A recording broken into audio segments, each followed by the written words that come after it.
I'm Orry Phillips on the RiverHawk Spotlight presented by Butiki and the Beast Elite Online Boutique and Haberdashery with, from Northeastern State Football, Hagen Foreman. Hagen, great to have you on the Spotlight. Walk and talk edition of the Spotlight as we're right here on the field at Doc Wadley Stadium on the turf. And if you're to go 10 paces to our left, you'd be right at where Hagen caught his first interception as a RiverHawk this last weekend against the Lincoln Oaklanders. Hagen, was a great play. Got to ask before we start walking, what went through your mind during that process? Honestly, the coverage that we were in, I was kind of surprised that he threw it just because it was so delayed. And yeah, I saw the ball and I just, I had to go up and go for it. Luckily came down with it. And then ball in my hands, I just was trying to get as many yards as possible. Saw my blockers and kind of followed them and then stepped out of bounds. But yeah, just try to make a play. They were in the red zone to keep them from scoring. So yeah, well, it certainly did. And then he got a pretty good size return off of it, 30-plus yards. I'll get to walk in. As I ask everybody on the Spotlight, what led you to Northeastern State? Honestly, what led me here, I had a visit. I met with Coach Chev. Coach Chev was definitely a big factor. Mm-hmm. I was recruited by some other schools, but when I came out here, I really liked the atmosphere. I liked the vibe. I really liked what Coach Chev had to say and the things that he wanted to turn this program into. So that was a big factor. Just buying into what he's building, what we're building here, it looked very intriguing and something that I really wanted to be a part of. Yeah, I mean, what Chev's already been able to do here in a short amount of time, I know that, we'd like to have more wins on our record up to this point, but still, each week it feels like we're in the game, whereas last season wasn't many opportunities where we had a chance to go win in the fourth quarter, and we certainly didn't have a chance to have blowout wins like last weekend, 48-0 Lincoln, California, big win there. Defense pitching their first shutout since 2011.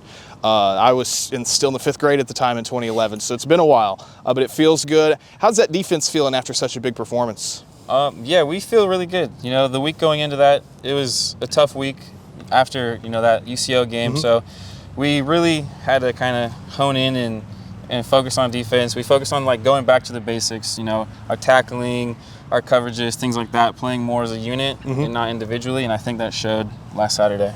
And what's it been like playing for Coach June? Because I know he's one of the close colleagues, you could say, of Coach Chev. He's been on 3 different Chev staffs, and obviously a ton of us has got to be doing something right to get hired 3 times by Coach.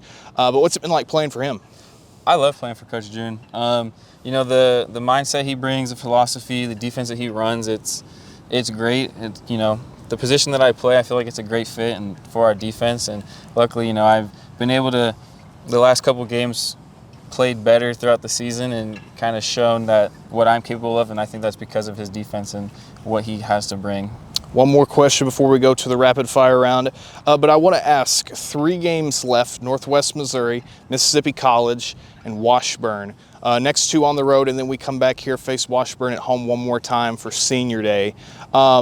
Big goal here, obviously, finish strong. I know that we want to get a win over one of those MIAA teams. We also want to beat Mississippi College, first ever meeting with them. What are some of the goals in your mind going into those last 3 games? Personally, I think we really have a good shot of winning out the rest of the season. If we continue to play as a team and execute on the little things, it's going to show, just like the last couple games that we've played. Definitely, like you said, getting a win against those MIAA opponents would be big, but I think if we play our game like we've been playing, it'll lead to success for us. Definitely.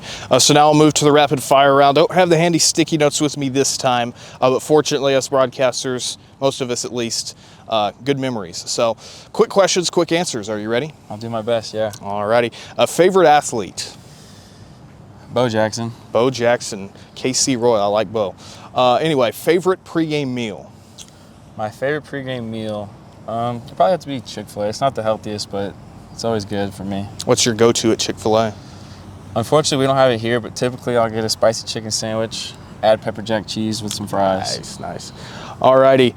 Favorite pregame pump-up song?